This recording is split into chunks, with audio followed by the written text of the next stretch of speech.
You're a German Wehrmacht soldier crouched in a trench outside Sevastopol, Crimea, May 1942. You've been fighting in this siege for 6 months, and you've learned one rule that keeps men alive. Never expose your head above the trench line for more than 3 seconds, not 5 seconds, not 4, 3. Because somewhere out there, in the ruins and rubble of this destroyed city, there's a Soviet sniper who can kill you in less time than it takes to breathe. You've heard the stories.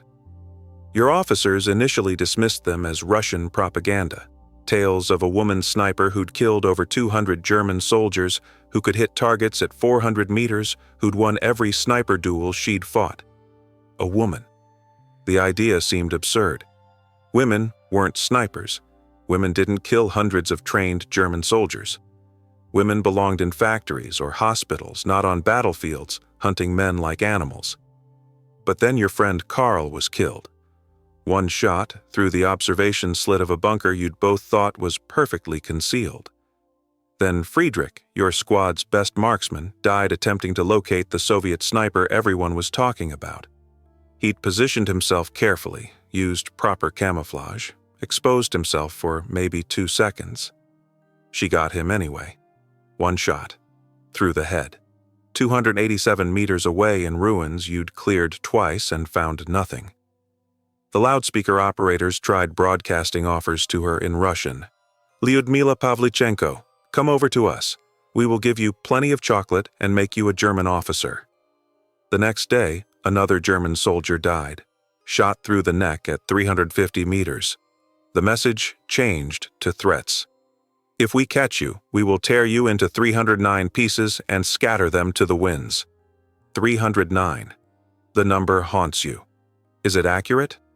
Has one Soviet woman really killed 309 German soldiers? Your company has lost 11 men in 3 weeks to a sniper nobody can locate, nobody can outshoot, nobody can catch. They call her Lady Death, Frau Tod in German, and saying her name in the trenches has become bad luck. Right now, she might be watching you through her scope, 400 meters away in ruins that look empty, waiting for you to make one wrong move. The numbers told a story that Wehrmacht intelligence officers initially refused to believe but eventually had to accept as terrifying truth. Between August 1941 and June 1942, less than 2 years, Soviet records documented that Senior Sergeant, then Lieutenant, Lyudmila Mikhailovna Pavlichenko had killed 309 Axis soldiers. Her confirmed kill count included 36 enemy snipers, men trained specifically to hunt and kill people like her, and she'd beaten every single one. To put this in perspective, 309 confirmed kills in 22 months meant Pavlichenko was killing an average of 14 enemy soldiers per month, or 1 every other day, consistently, for nearly 2 years of continuous combat. Her longest recorded shot was over 400 meters using a Mosin Nagant rifle with iron sights. No modern optics, no rangefinders, no spotter technology. Just skill, mathematics, patience, and an understanding of ballistics that most military snipers never achieve. Military analysts on both sides studied her record trying to understand what made Pavlichenko so devastatingly effective. The answer wasn't one thing. It was everything converging perfectly. Her shooting skills, honed since age 14 when she joined a Kiev shooting club to prove to boastful boys that girls could shoot as well or better.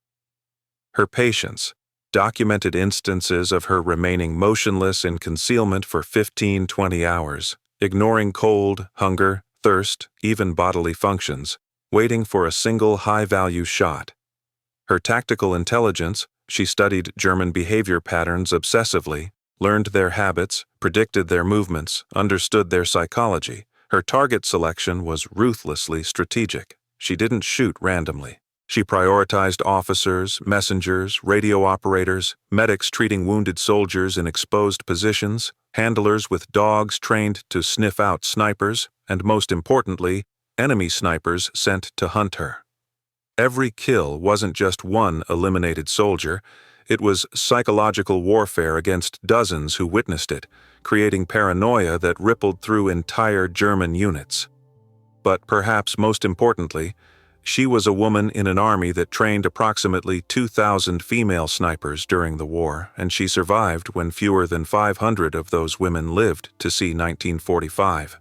Female snipers faced not just enemy fire but skepticism from their own side, sexual harassment from male soldiers, and the unique psychological burden of being women who killed for a living in a society that still expected women to be nurturers, not killers.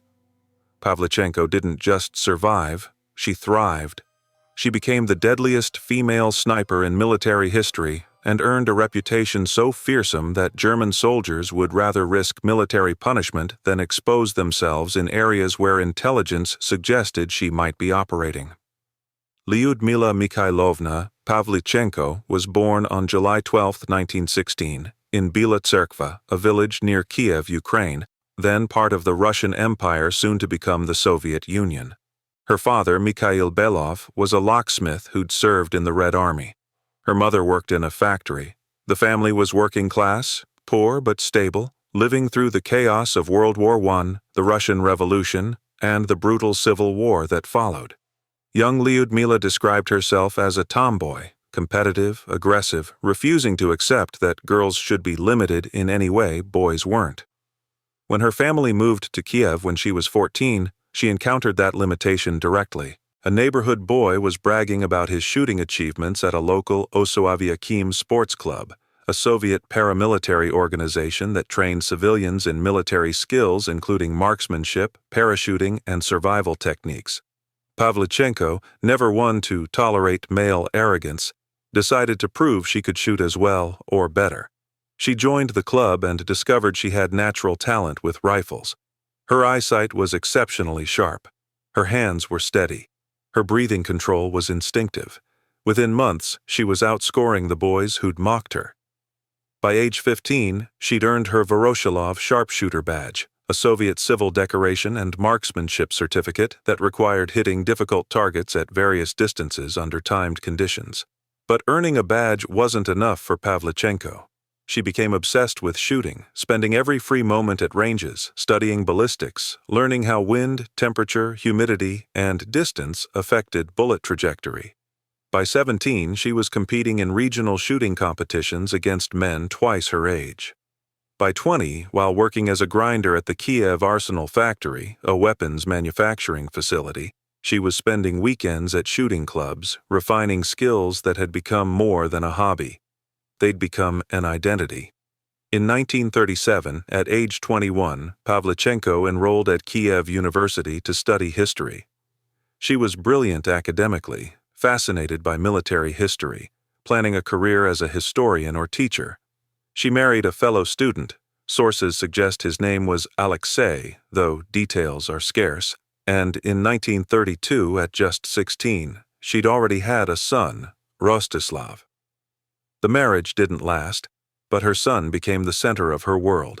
For several years, it seemed like she might have an ordinary Soviet life, university degree, teaching career, raising her child. But she never stopped shooting. Even while juggling university courses, single motherhood, and part-time work, she continued training at shooting clubs and enrolled in sniper school courses offered through Osoaviakim. Why? She later explained it simply. I enjoyed it, I was good at it, and I believed in being prepared. Prepared for what, she didn't yet know. But when Germany invaded on June 22, 1941, she was more prepared than almost any woman in the Soviet Union. Operation Barbarossa, Germany's invasion of the USSR, was the largest military operation in history. 3 million Axis soldiers poured across Soviet borders. Within weeks, Kiev was threatened. Within months, German forces had captured millions of Soviet soldiers, thousands of tanks, and were advancing toward Moscow. The Soviet Union was in existential crisis, fighting for survival against an enemy that viewed Slavic peoples as subhuman and planned to enslave or exterminate them. Pavlichenko was 24 years old, in her 4th year at Kiev University, when news of the invasion reached her. She made an immediate decision that would define the rest of her life. She went to the Odessa recruiting office to enlist. The recruiting officer looked at her application and assumed, like everyone assumed, that she wanted to join as a nurse. That's what women did in the Soviet military. Nursing, communications, logistics, support roles. Combat positions were theoretically open to women under Soviet law, but in practice, few women served in frontline infantry units. Society still expected women to nurture, not kill. Pavlichenko corrected him bluntly. "I'm here to join as a sniper. I've been shooting competitively for 10 years. I have my Voroshilov sharpshooter badge, regional competition wins, and I've completed sniper training courses through Osoaviakim. Test me if you don't believe me." The officer was deeply skeptical. A 24-year-old university student, a mother, claiming she could be a sniper? It seemed absurd, but he agreed to a shooting test, probably expecting her to fail and then accept a nursing position like a sensible woman. Pavlichenko took a Mosin Nagant 1891-30 rifle, the standard Soviet infantry weapon, a bolt-action rifle that had been in service since before World War I but remained effective and reliable. She went to the range and fired 5 rounds at a target 300 meters away. All 5 hits were within a 10-centimeter grouping, tighter than most trained soldiers could achieve. The officer stared at the target, then at Pavlichenko, then back at the target. But he still wasn't convinced. Hitting static targets at a range was different from combat. He told her to prove herself in a real scenario. The next day, Pavlichenko was taken to a forward observation position where Red Army forces were defending against advancing Romanian troops. Romania had allied with Germany and was participating in the invasion. From a concealed position, she was given binoculars and told to identify targets. 2 Romanian soldiers were visible approximately 400 meters away, moving carelessly across open ground. The officer handed Pavlichenko a rifle and said, "If you can hit them, you're in." Pavlichenko settled into position, controlled her breathing, calculated wind and distance, acquired the first target, and fired. The Romanian soldier dropped. She worked the bolt smoothly, chambered another round, acquired the second target who had frozen in confusion, and fired. He dropped. 2 kills, 2 shots, at 400 meters, with soldiers watching. The officer approved her enlistment immediately. Pavlichenko later joked that those 2 kills didn't count toward her official tally because they were test shots. But they proved something crucial. She could translate years of competitive shooting into battlefield lethality without hesitation.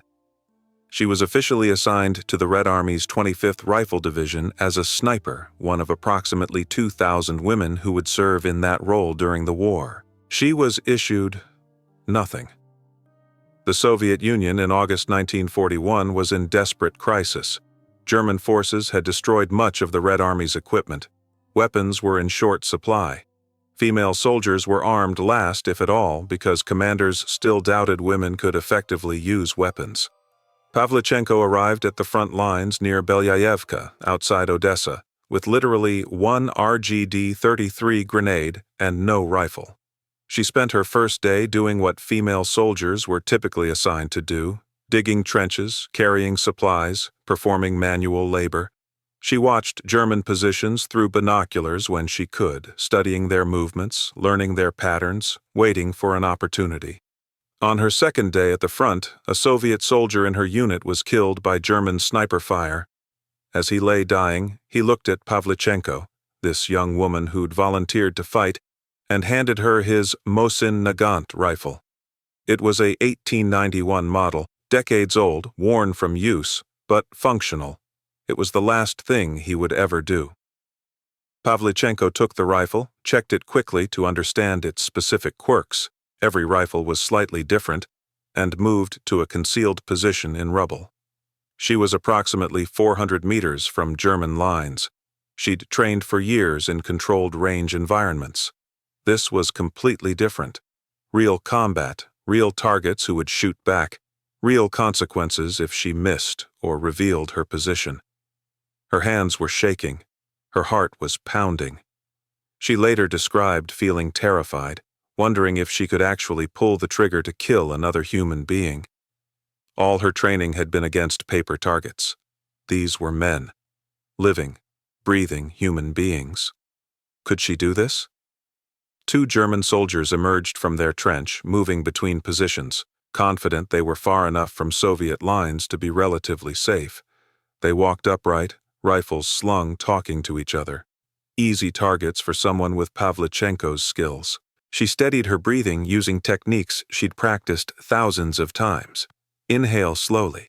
Exhale slowly. Let her heart rate slow. Control the shaking. Acquire the first target in her iron sights. Lead slightly for movement. Calculate distance, approximately 400 meters. Adjust for the light crosswind. She didn't think about the fact that she was about to kill a human being. She thought about the mechanics: sight picture, breathing, trigger squeeze. She fired. The German soldier dropped. The second soldier froze, confused, looking around trying to determine where the shot had come from. Pavlichenko worked the bolt smoothly, chambered another round, acquired the second target while he was still exposed, and fired. He dropped. 2 kills. Her first combat action, at 400 meters. With a rifle she'd never fired before. Within seconds, she'd killed 2 men and discovered something about herself. She could do this. The philosophical questions she'd worried about: can I take a life? Will I freeze? Will I feel guilt?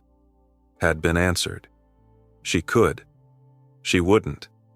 And the only feeling she had, as she described it later, was the great satisfaction a hunter feels who has killed a beast of prey. That statement would become controversial. Critics would accuse her of being cold, even inhuman. But Pavlichenko was operating under a brutal calculus. Every German soldier she killed was one who wouldn't kill Soviet civilians, wouldn't burn villages, wouldn't enslave or murder women and children. She'd seen what German forces were doing as they advanced into the Soviet Union. This wasn't a war between armies. It was a war of extermination. The Germans viewed Slavic peoples as Untermenschen, subhumans, to be enslaved or eliminated. Killing German soldiers wasn't murder to Pavlichenko. It was survival. It was defending her home, her son, her people. Within hours, Soviet commanders recognized they had something unusual: a female sniper who could actually fight at elite levels. Over the next days and weeks during the siege of Odessa, Pavlichenko began accumulating kills at a rate that shocked even experienced soldiers. By the end of August 1941, just weeks into her combat service, she'd killed 100 German and Romanian soldiers. She was promoted to senior sergeant. Other soldiers started calling her Lady Death, a nickname that would stick for the rest of her life. The siege of Odessa was brutal. Romanian forces supported by German units surrounded the strategic Black Sea port city. Soviet defenders were outnumbered, outgunned, subjected to constant artillery bombardment and air attacks. The city's civilian population was trapped. Food was running out. Medical supplies were exhausted.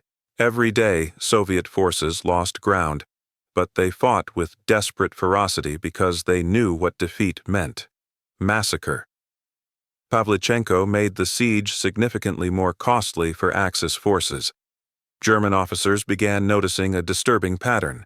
Their soldiers were dying from precisely aimed shots in areas where Soviet infantry presence should have been minimal. Recon units sent to scout Soviet positions were losing men to single shots from impossible distances. Attempts to locate the Soviet sniper responsible failed repeatedly. The shooter would fire once or twice, kill 1 or 2 men, then disappear completely. No muzzle flash visible, no movement detected, just deaths that seemed to come from nowhere. Wehrmacht intelligence eventually identified the sniper as female, which initially caused German officers to doubt the reports. A woman couldn't possibly be killing trained German soldiers at this rate. It had to be propaganda, or mistaken identity, or multiple snipers being attributed to one person. But Soviet prisoners confirmed it. There was a woman sniper named Lyudmila Pavlichenko, and she was killing Germans with terrifying efficiency. By October 1941, when the Red Army was forced to evacuate Odessa by sea to avoid encirclement, Pavlichenko had killed 187 Axis soldiers in just 75 days of combat. That's an average of 2.5 kills per day, sustained across 2.5 months of continuous frontline service. She'd also survived what killed many snipers, counter-sniper operations. German forces had sent their own snipers specifically to hunt her. Every one of them had failed. Some died trying. Others simply couldn't locate her. Pavlichenko evacuated with Soviet forces to Sevastopol, Crimea, where an even more brutal siege was beginning, and her reputation was just beginning to grow into legend. The siege of Sevastopol began in October 1941 and would last 8 months, one of the longest and bloodiest sieges of World War II. German and Romanian forces surrounded the city, supported by massive artillery bombardments and Luftwaffe air attacks. The city was being reduced to rubble, block by block. Soviet defenders fought from ruins, knowing that if Sevastopol fell, the entire Crimean peninsula would be lost. Pavlichenko arrived in Sevastopol with a reputation that preceded her. Word of a female sniper who'd killed 187 enemies in 75 days had spread through Soviet units. Some soldiers were skeptical. Surely the numbers were exaggerated. Others were curious or even hostile. What was a woman doing in combat? But her commanding officers knew exactly what they had: a highly effective killer who'd proven herself repeatedly. She was assigned to counter-sniper operations, the most dangerous work a sniper could do. Counter-sniping meant hunting enemy snipers, who were themselves hunting Soviet soldiers. It was deadly chess played with rifles at hundreds of meters. One mistake, a glint of light off a scope, movement at the wrong moment, exposing yourself for 2 seconds instead of 1, and you were dead. The Germans sent their best snipers to Sevastopol specifically to kill Pavlichenko. Wehrmacht records documented at least 36 enemy snipers deployed against her over 8 months. Every single one died. Not survived. Not withdrew. Died. Shot by the woman they'd been sent to kill. One counter-sniper duel became legendary among Soviet troops. A German sniper, identified in some accounts as an experienced marksman with over 100 kills, had been killing Soviet soldiers in Pavlichenko's sector for 3 days. He was good. He never exposed himself for more than a second. He changed positions frequently. He understood camouflage and concealment at expert levels. Soviet command assigned Pavlichenko to eliminate him. What followed was a 3-day duel of patience, intelligence, and nerve. Pavlichenko studied the pattern of his kills, the times, the angles, the distances. She identified 3 likely positions he was rotating between. She set up in a location where she could observe all 3 positions but remain invisible herself. And then she waited. For hours, for days, moving only to drink water or relieve herself in ways that wouldn't reveal her position. Eating cold rations, sleeping in shifts of minutes, never fully unconscious. The German sniper knew someone was hunting him. He became even more cautious, exposing himself less, moving between positions only at night. But he eventually made one small mistake, the mistake Pavlichenko had been waiting for. On the 3rd day, at dawn, he shifted position, and for perhaps 2 seconds, a tiny portion of his head was visible as he settled into a new hide. 2 seconds. 400 meters away. In low light. Behind partial concealment. Pavlichenko fired once. The German sniper died instantly. When Soviet forces later overran the position, they found a veteran marksman with medals indicating service in Poland and France. He'd survived 2 years of war, dozens of combat actions, hundreds of kills. And he'd made one mistake against Pavlichenko. That was all it took. She later described the duel with cold professionalism. It was a hunt to the death. That was one of the tensest experiences of my life. Finally, he made one move too many. No celebration, no emotion. Just acknowledgement that she'd won a lethal contest through superior skill and patience. By May 1942, Pavlichenko's confirmed kill count had reached 257. The Southern Army Council officially cited her for her achievements, and she was promoted to lieutenant, an extremely rare rank for a woman in 1942. She was also given command of a small sniper unit, training fresh recruits in techniques that had kept her alive and deadly for 9 months of continuous combat. But her reputation had made her a priority target. The Germans were now using propaganda loudspeakers to broadcast messages directly to her. The first attempts were bribes. "Lyudmila Pavlichenko, come over to us. We will give you plenty of chocolate and make you a German officer." The psychological warfare was sophisticated. The Germans were trying to exploit several assumptions: that women were susceptible to bribery, that luxury items like chocolate, extremely rare in besieged Sevastopol, would tempt her, and that offering military rank would appeal to her ego. They were also trying to demoralize Soviet forces by suggesting their most effective sniper was defectible. Pavlichenko's response was to kill another German soldier, and then another. The bribes changed to threats.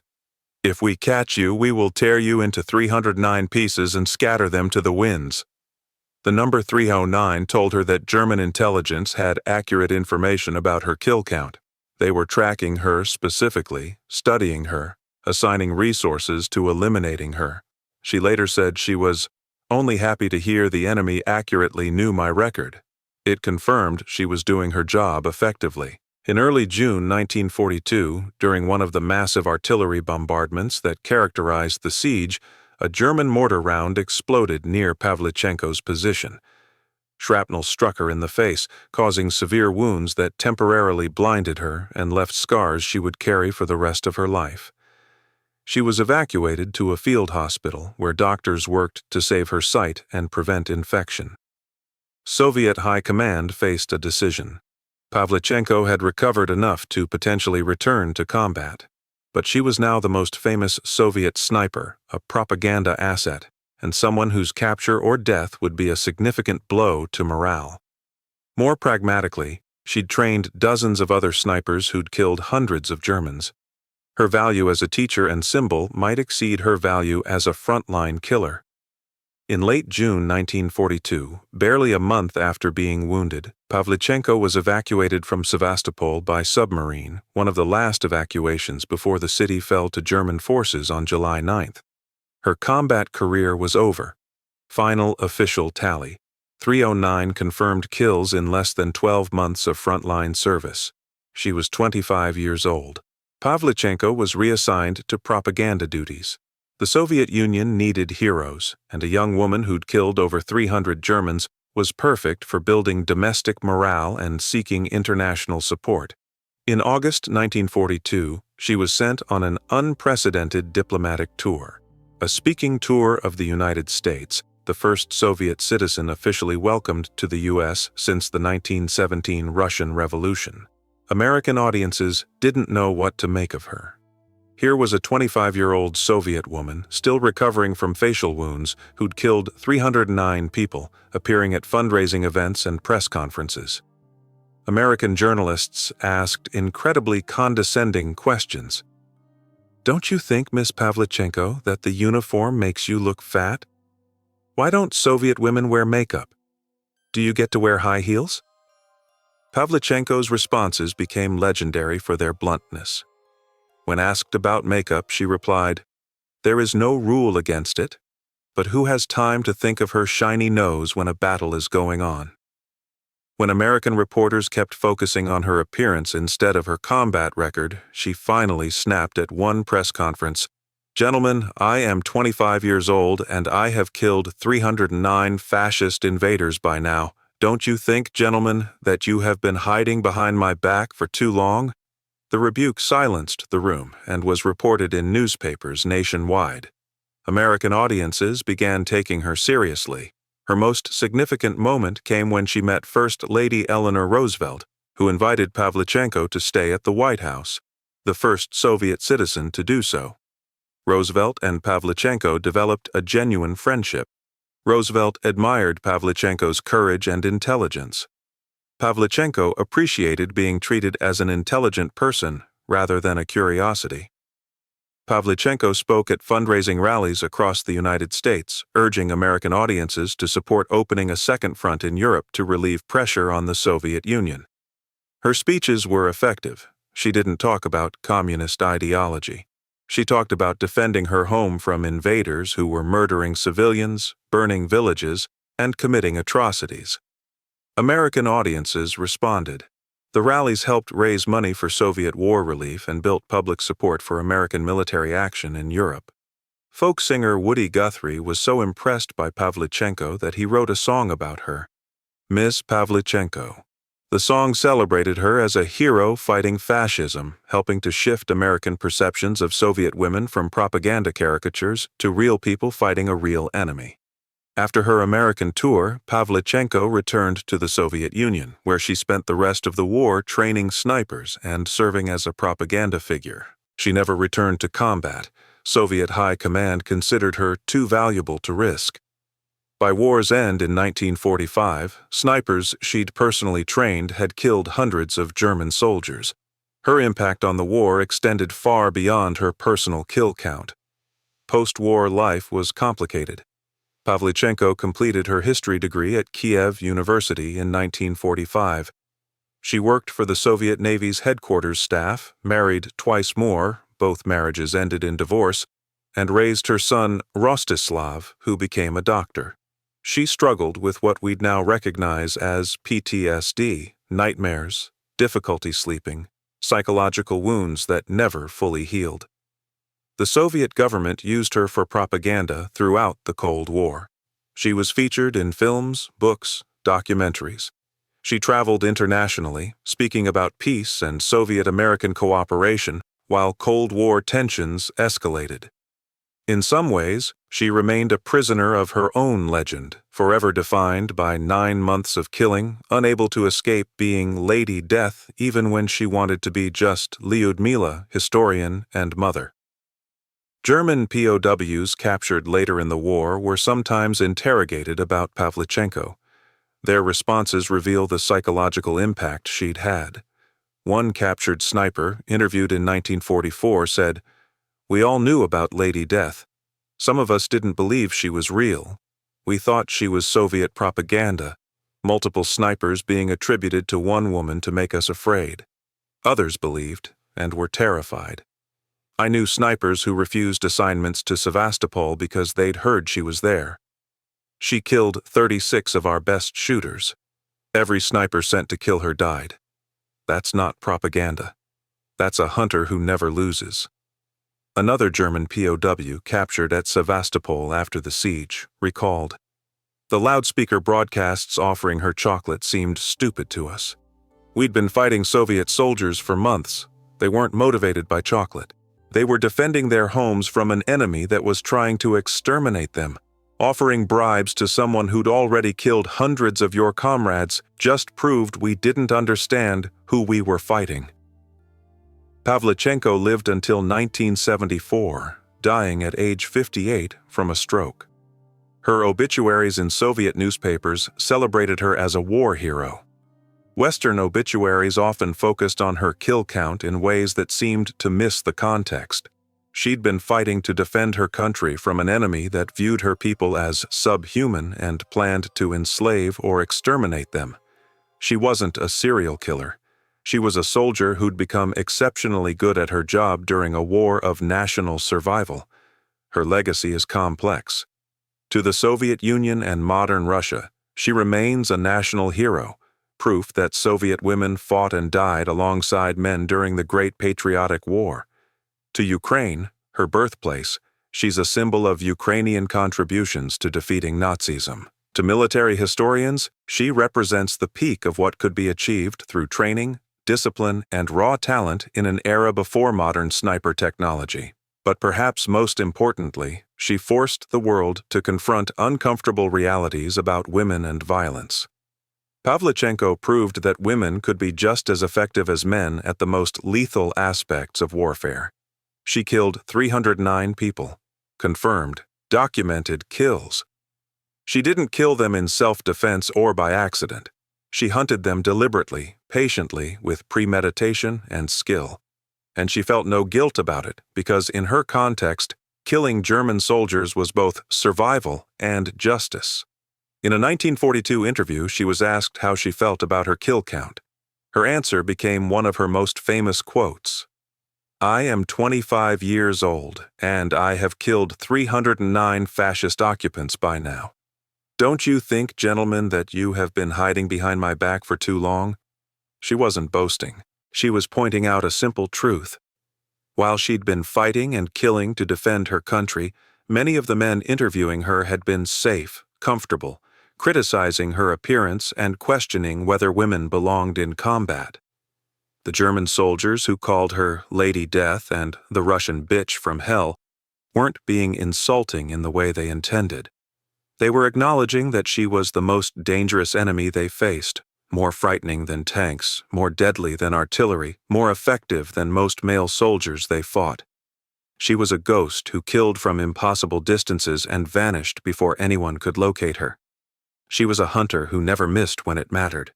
She was death incarnate to German soldiers unlucky enough to be assigned to sectors where she operated.